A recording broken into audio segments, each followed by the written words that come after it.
우리는 이번 주 추수감사절을 앞두고 있는데요. 기독교 신앙은 하나님 아버지께 감사하는 신앙입니다. 무엇보다 감사할 수 없는 상황 가운데서도 믿음으로 감사를 고백하는 것이 이 시대를 하나님 앞에서 살아가는 우리에게 필요한 부분이 아닌가 생각하는데요. 우리가 잘 아는 다니엘은 바벨론의 포로로 끌려갔던 포로 중에 한 사람입니다. 하지만 그는 포로의 신분이었음에도 불구하고 바벨론 제국의 총리가 되어 영향력 있는 삶을 살았습니다. 당시 바벨론은 세계 최강의 나라입니다. 거대한 제국이기에 다리오 왕은 120명의 고관을 두어 종국을 통치하고 또 그들 위에 총리 셋을 두었는데요. 그 중에 한 사람이 바로 다니엘이었습니다. 게다가 다니엘은 그 3명의 총리들 가운데도 실세 총리였습니다. 다니엘서 6장 3절은 이를 이렇게 설명하죠. 다니엘은 마음이 민첩하여 총리들과 고관들 위에 뛰어남으로 왕이 그를 세워 전국을 다스리게 하고자 한지라. 다니엘이 포로의 신분이었음에도 불구하고 왕으로부터 절대적인 신임을 받아 허세가 아닌 실세 총리로서 전 제국을 다스리고 있었습니다. 그러다 보니 다른 총리들과 여러 고관들로부터 시샘을 받고 시기와 질투의 대상이 되었습니다. 그래서 다른 두 총리와 고관들은 어떻게 하면 다니엘을 왕의 신임받는 자리에서 물러나게 하고 자기들이 그 자리를 차지할 수 있을까를 생각했습니다. 그래서 다니엘을 고발할 꼬투리를 잡기 위해 검찰과 경찰과 국정원과 감사원과 기무사 등 모든 사정 권력을 총동원해서 정말 탈탈 털었지만 왕에 대한 충성을 빼놓고는 아무런 흠과 허물을 발견하지 못했습니다. 이에 그들은 또 다른 계략을 꾸몄는데요. 그것이 무엇인가? 다니엘 6장 5절을 보면 그들이 이르되 이 다니엘은 그 하나님의 율법에서 근거를 찾지 못하면 그를 고발할 수 없으리라 하고, 다니엘이 하나님의 율법을 소중히 여기는 것을 알고 저 사람은 자신이 섬기는 하나님의 율법은 꼭 지키니 그와 관련해서 고발할 거리를 만들어내야 한다. 그래서 아주 교묘한 꾀를 냅니다. 그것은 한 달 동안 왕 외에 어떤 신에게나 사람에게 무엇을 구하면 사자굴에 던져 넣자는 법령을 만들었습니다. 그리고 그것을 가지고 왕에게 나아가 제가를 받았습니다. 이들이 이런 법령을 만들고자 했던 이유는 하나님을 믿는 다니엘이 예루살렘을 향하여 매일 3번씩 기도하고 있다는 사실을 알고 있었기 때문입니다.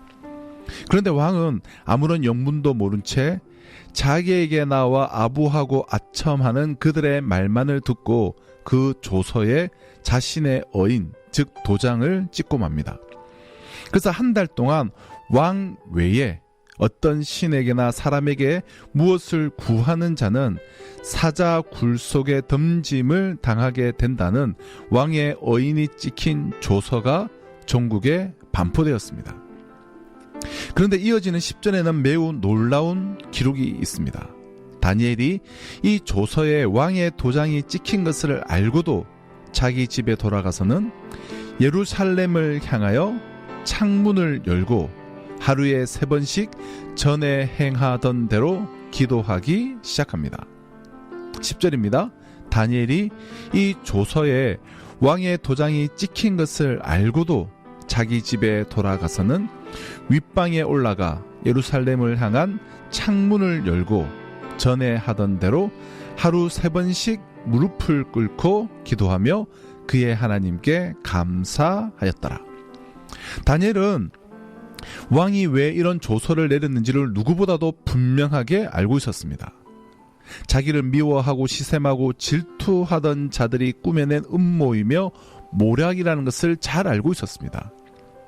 그리고 지금 그들이 어디에선가 자신의 모습을 지켜보고 있을 것이라는 것도 매우 잘 알고 있었습니다. 지금 기도하면 왕의 법령을 어긴 죄로 인하여 자신이 사자 굴 속에 던짐을 당한다는 것을 너무나 잘 알고 있었습니다. 하지만 다니엘은 평소에 하던 대로 하루에 3번씩 창문을 열고 예루살렘을 향하여 무릎을 꿇고 기도했습니다. 왕의 조서에 왕의 도장이 찍힌 것을 알면서도 무릎을 꿇어 기도하기 시작했습니다. 만약 저와 여러분 같으면 어떻게 반응했을까요?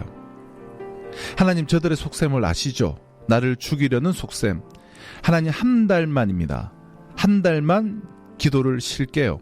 한 달 쉰다고 해서 주님을 사랑하는 제 마음이 변한 것도 아니고 단지 저 계략에 넘어가지 않으려는 것입니다. 여러분, 저 같으면 한 달은 쉬웠을 것 같습니다. 그리고 하나님과의 관계를 떠나서 왕이 얼마나 실망하겠습니까? 포로를 인정해서 실세 총리의 자리에 앉혀주고 그렇게 나를 인정해 주는데, 나를 인정해 주는 그 왕에게 얼마나 충성을 다하고 싶었겠습니까? 하나님, 왕이 얼마나 나를 신임하고 신뢰하는지 아시잖아요. 내가 이 일로 인하여 왕을 배신하고 싶지 않아요. 한 달만 참아주세요. 그렇다고 내가 하나님을 믿지 않는 것도 아니고 섬기지 않는 것도 아니잖아요. 아니면 그래도 정해야 한다면 창문을 닫고 커튼을 치고 이불 속에서 기도할 수도 있지 않습니까? 그들에게 안 보이게 몰래. 그런데 다니엘은 그렇게 하지 않았습니다. 지금까지 해오던 그대로 창문을 열고 하루에 3번씩 공개적으로 무릎을 꿇어 기도했습니다. 그러면 다니엘이 하루에 이러한 상황에서도 3번씩 무릎을 꿇고 기도했던 그 기도의 내용은 무엇입니까? 뭐가 그리 급한 기도 제목이 있기에 기도하면 어떤 일이 벌어질지 뻔히 알면서도 기도했을까요? 그 기도의 내용이 무엇입니까? 그것이 바로 10절이에요. 하루 3번씩 무릎을 꿇고 기도하며 그의 하나님께 감사하였더라. 그의 하나님께 감사하였더라. 목숨을 걸고 기도한 그 기도는 감사 기도였습니다. 다니엘은 지금 시급한 자신의 사업, 시급한 건강, 자녀 입시를 위해서 기도하지 않았습니다. 자신의 성공을 위해 기도하지 않았습니다. 자기를 사자 굴 속에 집어넣으려는 그들의 계획이 수포로 돌아가도록 기도하지 않았습니다. 그들의 계략이 둘통이 나서 대신 그들이 사자 굴 속에 던져짐을 당하도록 기도하지 않았습니다. 절박한 죽음의 상황 속에서도 다니엘은 그의 하나님께 감사의 기도를 드렸습니다. 이러한 다니엘의 감사의 기도를 드리는 모습 속에서 우리는 몇 가지 중요한 사실을 깨달을 수가 있는데요. 첫째, 감사는 신앙이다라는 것입니다. 다니엘은 그 어려운 상황 속에서도 그의 하나님께 감사했습니다. 다니엘은 먼저 하나님께 감사했습니다. 그런데 다니엘은 그의 하나님께 감사하였다고 말합니다. 왜 다니엘은 하나님이라는 말 대신에 그의 하나님께라는 표현을 썼을까요? 그것은 그동안에 자기의 삶 속에 간섭하시고 역사하신 하나님의 은혜와 축복이 너무나 분명하였기 때문입니다. 그리고 다른 사람은 몰라도 자기가 만난 그의 하나님, 자기가 경험한 그의 하나님은 자기에게는 너무나 특별하신 분이셨기 때문입니다. 그래서 그는 그의 하나님께 감사하였습니다. 가장 어려운 환경 속에서도, 가장 절망적인 환경 속에서도 다니엘이 그의 하나님께 기도한 것을 보면 감사는 신앙이다라는 것을 알 수 있습니다. 사랑하는 애청자 여러분, 감사는 신앙의 문제이지 환경의 문제가 아닙니다. 하나님께 속한 사람과 이 세상에 속한 사람을 쉽게 구별할 수 있는 것이 무엇입니까? 그것은 하나님께 대한 감사입니다. 감사는 믿음의 열매입니다. 믿음이 있어야 감사합니다. 하나님 앞에서 저주받은 사람 셋이 있습니다. 첫째는 아무리 해도 하나님이 안 믿어지는 사람이고, 둘째는 아무리 성경을 읽어도 하나님의 음성이 들리지 않는 사람이고, 셋째는 아무리 감사하려고 해도 감사가 되지 않는 사람입니다. 이를 생각해 볼 때 우리는 얼마나 복받은 사람인지요. 하나님이 믿어져서 예배드리고, 하나님의 말씀을 읽을 때마다 하나님의 음성을 듣게 하시니 얼마나 복 있는 자입니까? 오늘 여기까지 인도하신 하나님의 은혜를 생각하며 감사하게 하신 것을 생각하니 우리는 진정 복받은 자임이 분명합니다. 그러므로 감사는 신앙이에요.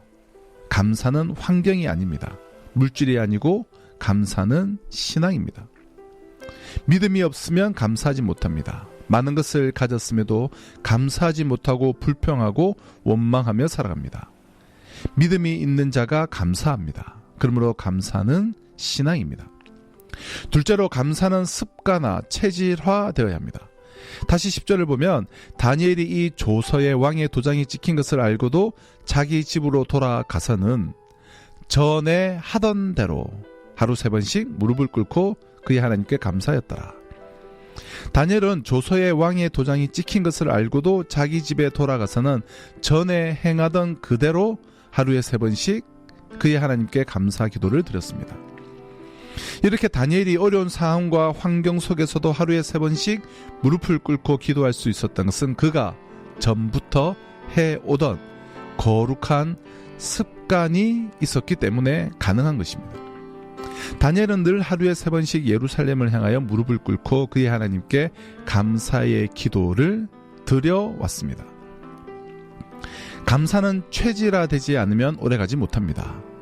그러므로 우리는 감사가 우리의 삶 속에서 체질화되도록 훈련해야 합니다.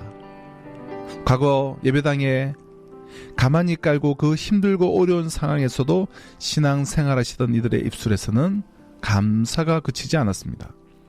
하지만 오늘날은 이 편하고 좋은 환경 속에서도 감사보다는 어쩜 그렇게 불평과 불만이 많은지 모르겠습니다. 감사는 저절로 되지 않습니다. 기도 잘하려고 하면 기도를 배우고 기도를 연습을 해야 합니다. 그래야 기도를 잘합니다. 은혜 받았다고 저절로 기도가 되지 않습니다. 하나님의 말씀을 좀 더 깊이 알려고 하면 열심히 배워야 합니다. 노력해야 합니다. 저절로 깨달아지지 않습니다.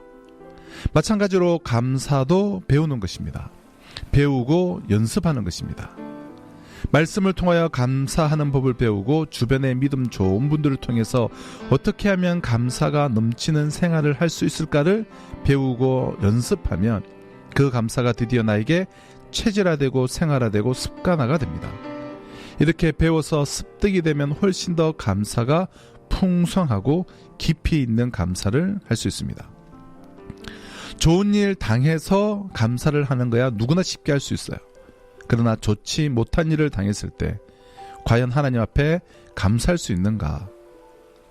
성공할 때는 감사할 수 있지만 실패했을 때도 그것을 놓고 감사할 수 있는 것은 배우고 연습하지 못한 사람은 하지 못합니다. 어떠한 상황 속에서도 감사할 수 있는 분들은 평소에 감사를 배운 사람들입니다. 감사하는 것을 습관화해야 합니다. 우리 자녀들에게 조그마한 일에도 감사할 줄 아는 습관을 갖도록 해줘야 합니다. 몸에 배어야 그것이 자연스럽게 흘러나옵니다. 인생은 해석이 중요합니다. 어떻게 해석하느냐에 따라 감사가 나오기도 하고 불평이 나오기도 합니다. 감옥과 수도원은 고립이란 점에서 비슷하지만 그 내용에 있어서 엄청난 차이가 있습니다. 이 차이에 대해 데이비드 소퍼 목사는 다음과 같이 말합니다.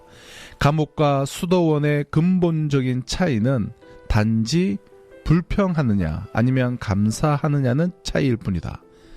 수감된 죄수가 수도자와 같은 감사의 마음을 가질 때 감옥은 수도원으로 승하될 것이고 반면에 수도자가 불평의 마음을 가질 때 수도원은 감옥으로 전락할 것이다 라는 겁니다. 그러므로 인생은 고립되었을 때도 감사하며 사는 사람은 환경과 앞날을 의미 있게 가꿀 수 있다는 것입니다.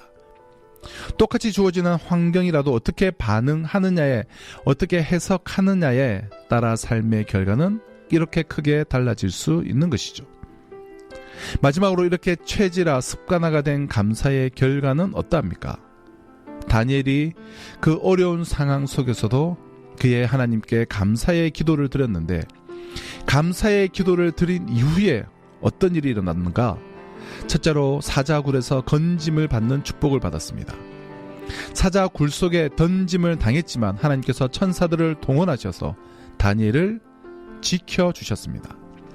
하나님께서 이미 그의 천사를 보내어 사자들의 입을 봉하게 하심으로 몸에 상처 하나 없이 건짐을 받았습니다. 둘째로 다니엘을 고소하던 자들이 사자 굴 속에 도리어 던짐을 당하였습니다. 하나님은 다니엘의 원수를 친히 갚아주셨습니다. 원수 갚는 것은 하나님께 있는 것입니다. 다니엘을 모함했던 자들은 사자밥이 되고 말았습니다. 셋째로 형통케 되는 축복을 받았습니다. 6장 28절을 보면 이렇게 6장을 맺습니다. 이 다니엘이 다리오 왕의 시대와 바사 사람 고레스 왕의 시대에 형통하였더라. 다리오 왕의 시대가 지나고 고레스 왕의 시대가 임했지만 왕이 바뀌고 제국이 바뀌었지만 하나님은 그럼에도 불구하고 다니엘과 늘 함께 계셔서 언제나 형통한 삶을 살도록 하였습니다. 감사했더니 하나님께서 형통의 축복을 주신 것입니다. 감사할 때 하늘의 문이 열립니다. 감사할 때 형통의 축복이 임합니다. 사랑하는 국동방송의 청자 여러분, 감사가 기적을 만듭니다. 우리에게 주어진 환경이 어떠하든지 감사한 마음으로 그것을 해석하고 받아들일 때 우리의 마음에 평안이 오고 기쁨이 임합니다. 감사할 때 하나님께서 원수를 심판하시고 우리를 형통케 하시고 변화가 일어납니다. 이것이 감사의 신비이며 능력입니다. 그러므로 감사는 신앙입니다. 어떠한 삶의 상황에서도 믿음의 고백으로 감사합시다. 감사는 체질화가 되어야 합니다. 환경과 여건과 형편과 상관없이 감사함으로 믿음의 감사가 맺게 하는 풍성한 열매, 감사의 기적, 감사의 형통, 감사의 역사를 경험하는 인생 되시길, 이러한 심령으로 추수감사절을 맞이하시길 주님의 이름으로 축원합니다.